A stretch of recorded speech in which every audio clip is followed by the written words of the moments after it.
On se retrouve donc pour cette revue de presse de l'économie.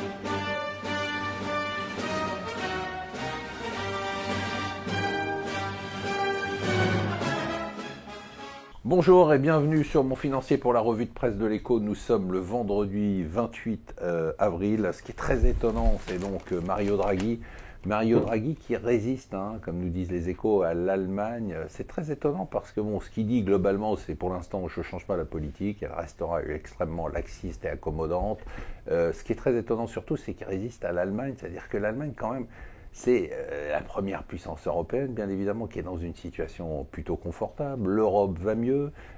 Schäuble, le ministre des Finances, insulte carrément Mario Draghi quasiment tous les jours.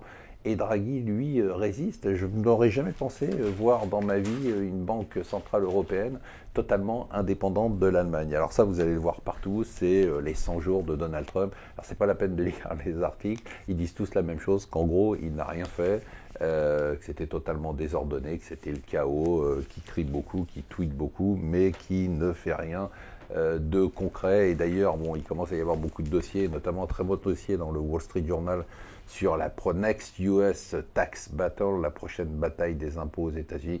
Ce qu'on sait déjà, c'est qu'il y aura une réforme fiscale.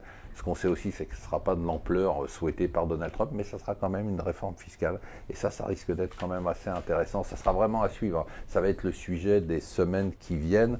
La valorisation, nous dit le Figaro, de Aramco, cette compagnie pétrolière saoudienne qui doit s'introduire en bourse l'année prochaine, et à 2000 milliards, serait à 2000 milliards de dollars. Pourquoi le Figaro en parle aujourd'hui? Parce que le patron Amin Nasser de l'Aramco est de passage à Paris si vous voulez le voir.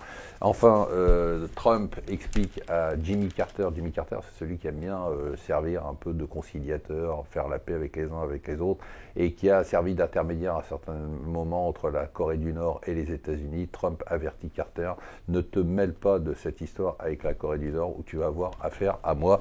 Et enfin, hier, comme nous disent le Parisien, c'était la guerre des images. On avait d'un côté Macron qui jouait au foot à Sarcelles, et de l'autre côté Marine Le Pen qui faisait de la pêche avec Gilbert Collard, qui était ridiculement déguisé. Et pendant ce temps-là, on a de plus en plus de gens qui ne reportent pas leur voix sur Marine Le Pen, mais décident finalement de ne pas voter ou de voter blanc.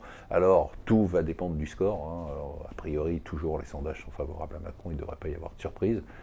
Mais le score avec lequel il pourra gagner aura un impact bien évidemment sur sa légitimité, et notamment sur les législatives. Voilà, je vous souhaite un bon week-end pour ce 1er mai, et amusez-vous bien.